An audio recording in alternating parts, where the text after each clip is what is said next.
Olá, meus irmãos, tudo bem com vocês? Eu sou Marcelo Gonçalves e este é o nosso canal com a palavra Small, um canal de devocional bíblica onde nosso propósito é estudarmos livro por livro.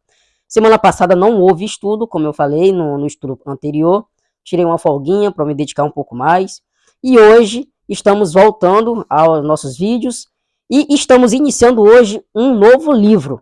Vamos estudar Abacuque. Nós finalizamos no estudo passado o estudo em Efésios e agora vamos dar sequência em Abacuque.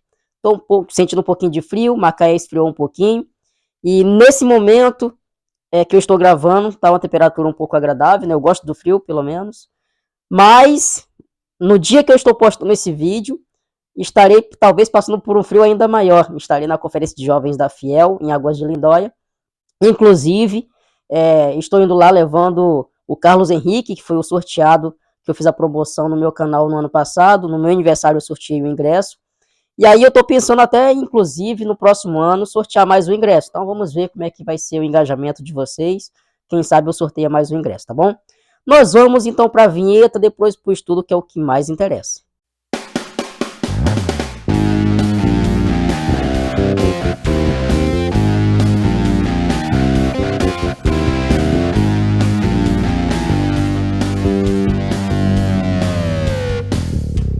A vinheta já rodou e nós vamos dar sequência ao nosso estudo. Está em Abacuque capítulo 1, versículos de 1 a 4, o profeta e a sua queixa. Bom, vamos pegar um contexto geral de Abacuque.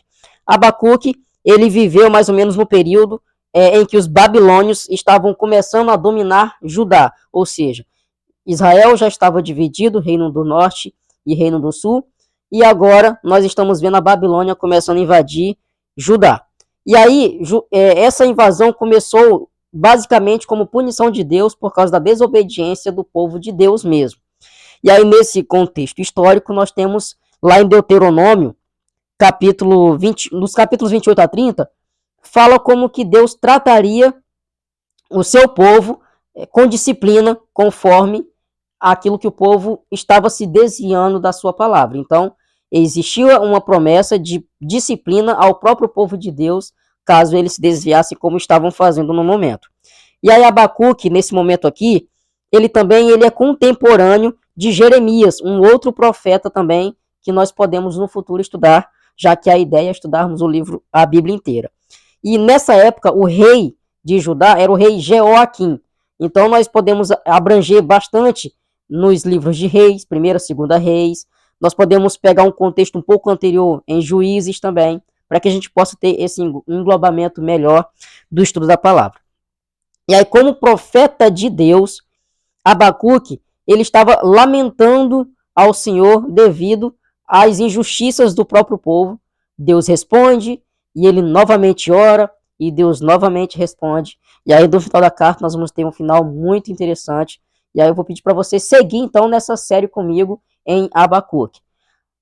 Olhando rapidamente, fazendo uma leitura mais objetiva do texto, para a gente estudar e passar para vocês, nós podemos notar algumas divisões bem básicas, mas eu não vou fazer essas divisões desse estudo mais objetivo, porque devem dar só em torno de 7 a 8 lições. Então eu vou destrinchar um pouco mais o estudo para a gente poder ter uma visão um pouco mais abrangente do que Abacuque apresenta no seu livro aqui, beleza? E aí nós podemos observar que Deus, ele responde à oração do profeta, o profeta, no final de tudo, vai entender o senhorio de Deus. E aí nós vamos entrar na nossa leitura aqui, já que a carta ela começa com uma oração de queixa e ela termina com uma oração reconhecendo quem é o Senhor de verdade. E aí nós vamos ler então somente Abacuque, capítulo 1, versículos 1 a 4, e a gente vai ter um pouco dessa visão aqui, beleza?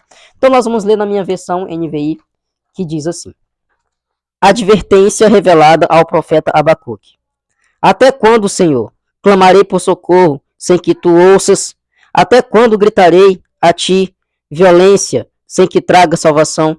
Porque me fazes ver a injustiça e contemplar a maldade?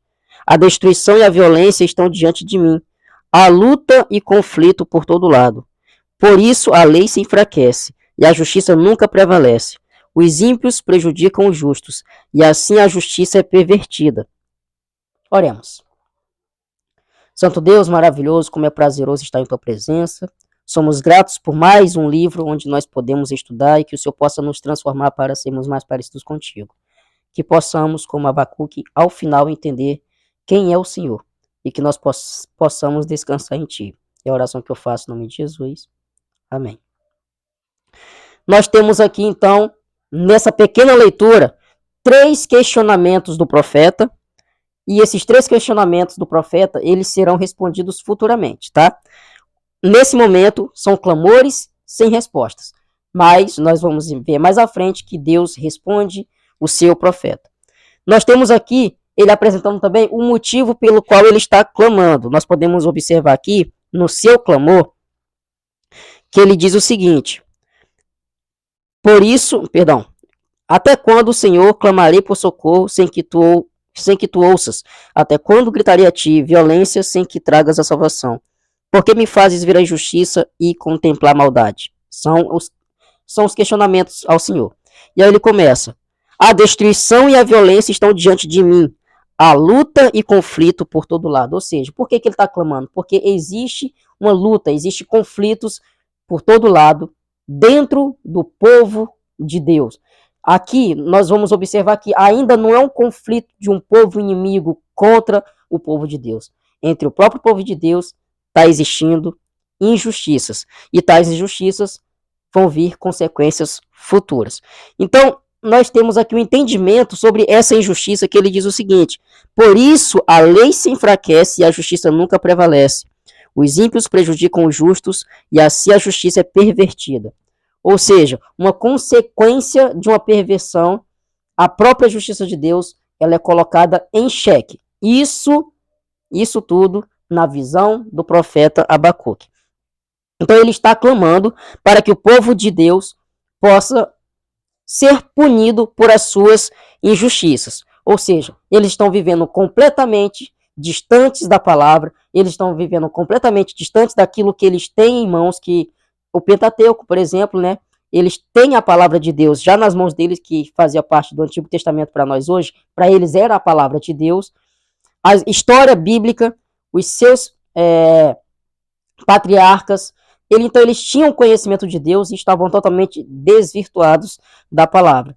E aí houve, então, esse clamor de Abacuque, porque estava havendo injustiças, e ele clamou a Deus para que Deus punisse, para que Deus pudesse dar um jeito nessa bagunça que era a vida deles naquele momento lá em Judá. Ou seja, o reino já estava dividido e Judá estava passando por tribulações por causa deles mesmos. E aí ele pede para que haja isso, mas nós podemos observar no futuro que a punição será bem diferente.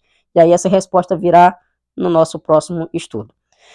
De certa forma, ele apresenta aqui uma oração reconhecendo quem é Deus. Ele clama, ele apresenta os problemas que ele está observando. Isso tudo significa que ele reconhece o senhorio de Deus e por isso ele clama ao Senhor. Ele não procura agir com as próprias mãos. Ele age na oração, esperando a resposta de Deus. E essa punição, ela virá. Ele só não sabe como, mas ele espera que Deus vai usar da sua justiça para que haja punições. E aí nós podemos ver, contextualizando tudo isso, é que hoje, como Igreja do Senhor, nós temos a liberdade de falar com o Pai, de falar com o Senhor, mas nós estamos, entre nós mesmos, igreja, vivendo divisões internas. E eu acho que é isso que a gente pode trazer para o contexto de hoje. Nós, Igreja do Senhor, estamos tendo muitas divisões internas. Por isso nós precisamos estar atentos e buscar semelhança em Deus. Buscar unidade, união no Senhor. E com base nisso, as aplicações ficam da seguinte forma: volte-se para Deus. Todos precisam se voltar para o Senhor. Todo o nosso viver deve ser dedicado somente a Deus, pois Ele é o nosso único refúgio, independente do problema, independente do que esteja acontecendo, independente das injustiças, seja externa, nós vamos ver mais para frente, seja interna, nós precisamos voltar-nos para Deus. A segunda aplicação: clame ao Senhor. O profeta Abacuque clamou ao Senhor. Então, cabe a nós também, se houver problemas, clamarmos a Ele, colocarmos nas suas mãos, porque Ele será capaz de nos trazer a solução. Seja nos usando como instrumento, seja usando outros meios como instrumento. Ele trará a solução. Então, clame a Ele, coloque nas mãos dele e confie nele. Que, inclusive, é a terceira aplicação, confie na resposta do Senhor. Nem sempre o nosso clamor será respondido da maneira que nós queremos. Às vezes a resposta de Deus será totalmente diferente do que nós entendemos como correto. Mas nós precisamos confiar na sua resposta, esperando que Ele sabe de todas as coisas e que sim, o nome dele será glorificado sempre. Por ele e para ele são todas as coisas. E com base nisso, a grande ideia fica da seguinte forma: em meio à angústia, volte-se para o Senhor, clame a ele e confie em sua resposta. Em meio à injustiça, em meio à angústia, em meio à angústia, volte-se para o Senhor, clame a ele e confie em sua resposta. Que os irmãos fiquem com Deus e até o nosso próximo encontro.